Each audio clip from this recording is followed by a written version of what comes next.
എന്താ ചേട്ടാ ഇത് എപ്പോ വിളിച്ചാലും പരിധിക്ക് പുറത്ത് മാത്രം പറയുന്നത്? വേറെ ആരും വിളിച്ചിട്ട് കംപ്ലൈന്റ് ഇല്ലല്ല. നീ വല്ല പെമ്പിളരെയൊക്കെ വിളിച്ചത് അല്ലേ? അത് പറ. അപ്പൊ ടെലിഫോൺകാർക്ക് വരെ മനസ്സിലായ മോനെ നിങ്ങളുടെ പെരുമാറ്റം പരിധി വിട്ടതാണെന്ന്. അതുകൊണ്ട് മുന്നറിയിപ്പ് നൽകുകയാണ്, നിങ്ങൾ പരിധിക്ക് പുറത്താണ്, നിങ്ങൾ പരിധിക്ക് പുറത്താണ്. മനസ്സിലായില്ലേ? ഒരു സാധു വ്യത്യാസം ഇന്നലത്തെ വല്ല ആണോ? തോന്നിയാസം പറയരുത്. ഇന്നലെ ഞായറാഴ്ചയായിട്ട് ഈ ക്യാൻറ്റീൻ മാത്രമല്ല ലോകത്തൊരു ക്യാൻറ്റീൻ തുറക്കൂല. അപ്പൊ ശനിയാഴ്ച ശനിയാഴ്ച സെക്കൻഡ് സാറ്റർഡേ. നിന്റെ അപ്പം വന്നുണ്ട് പിന്നെക്കോ? അപ്പൊ ഇത് വെള്ളിയാഴ്ച വെള്ളിയാഴ്ച ആഴ്ച ഒന്നും എനിക്ക് ഓർമ്മയില്ല. അല്ലെങ്കിൽ തന്നെ ഉണ്ടംപുരിക്കൊക്കെ എന്താ ആഴ്ച. പക്ഷെ ഒരു കാര്യം ഉറപ്പ് തരാം, ഇത് തിന്നാ ആര് ചാവൂല. അതെന്റെ ഉറപ്പ്. എന്റെ ഉറപ്പോ? അതെന്തുറപ്പ്? അല്ല, ഈ ടി വിയിലെ പരസ്യത്തില് മോഹൻലാലിന്റെ ഉറപ്പ് നിനക്ക് കുഴപ്പമില്ലേ? എടാ ഒരു ഉണ്ടംപുരിക്ക് ഞാൻ ഉറപ്പ് 100 രൂപ. ഒരു 10 ഉണ്ടംപുരി പൊതിഞ്ഞെടുത്തോ, വീട്ടിൽ കൊണ്ടുപോകാനാ. വീട്ടിലെ പിള്ളേർക്ക് കൊടുക്കാനായിരിക്കും. ഈ വീടിന്റെ പരിസരത്തൊക്കെ പട്ടികളുടെ ഭയങ്കര ശല്യോ. പട്ടികളെ എടുത്ത് കൊല്ലാനാ. ആ പട്ടികളെ കഴിക്ക്. അല്ല നിങ്ങളെ കഴിക്ക്. നിങ്ങൾ വാടാ.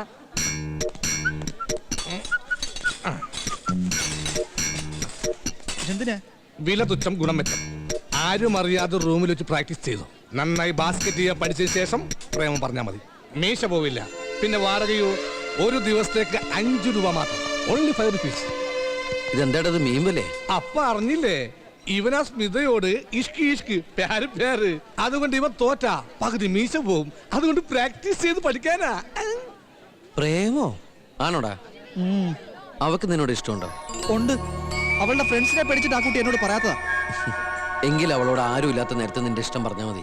പറഞ്ഞ എടാ, നിന്നോട് യഥാർത്ഥ ഇഷ്ടമുണ്ടെങ്കിൽ ആ കുട്ടി ഈ വിവരം ആരോടും പറയില്ല. ഇവൻ അങ്ങനൊക്കെ പറയോട്ടാ. പകുതി മീശ പോയാൽ നിനക്കാ മോശക്കേട്. ഇയാളുടെ മീശ പോയത് ഇങ്ങനെയാണ്. ഞങ്ങക്ക് പാരമ്പര്യമായിട്ട് മീശയില്ല. ഞങ്ങളുടെ വീട്ടുകാരൻ അങ്ങനല്ലേ, മീശയില്ല പറമ്പില്ലാലി. ഈ അഡ്രസ്സിൽ കത്ത് വിട്ടോക്ക് കിട്ടും നോക്കല്ല. പിന്നെ ജീവിതത്തിൽ റിസ്ക് എടുക്കുന്നവനെ എന്തെങ്കിലും നേടും. അതാണ് സ്പോർട്സ്മാൻ സ്പിരിറ്റ്. നിങ്ങളൊന്ന് ഞാൻ നിക്ക് റിസ്കിന്റെ കാര്യം പറഞ്ഞപ്പോൾ ഞാൻ കാര്യം ഓർത്തത്. നീ കഴിഞ്ഞ ആഴ്ച പനി പിടിച്ചപ്പോ ഒരു പാക്കറ്റ് റിസ്ക് വാങ്ങിച്ചിരുന്നു. അതിന്റെ കാശ് വന്നിട്ടില്ല. ചായ നിനക്കറിയില്ല ഞാൻ ഈ ക്യാൻറ്റീന്ന് സാധനം കഴിക്കാറില്ലെന്ന്. മനുഷ്യന്മാരെ കൊല്ലാനായിട്ടൊരു സാധനം വന്നേക്കണം. മനുഷ്യന്മാരെ കൊല്ലുന്ന സാധനം എനിക്ക് എന്തിനാ തന്നത്? എനിക്ക് അവളെ വലിയ ഇഷ്ടമാണ്.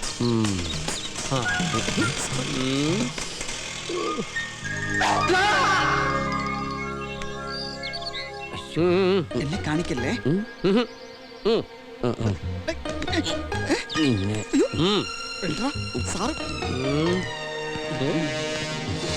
നീ ഉദ്ദേശിച്ചിടത്ത് തന്നെയല്ലേ കൊണ്ടത്?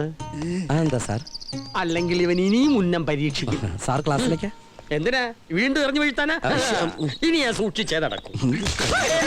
സാർ എന്തു പറ്റി സാർ? കാലെടുത്ത് മാറ്റണം. ഞാനിവിടെ പാർക്ക് ചെയ്താ. Sorry sir. ഒരു കുപ്പി ലോറി കൊണ്ട് വരാഞ്ഞത് ഭാഗ്യം.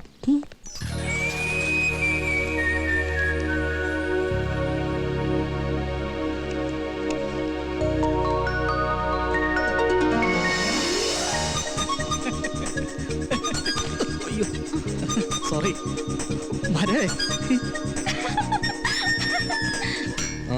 അറിയാത്ത പുള്ള ചൊറിയും പറയും.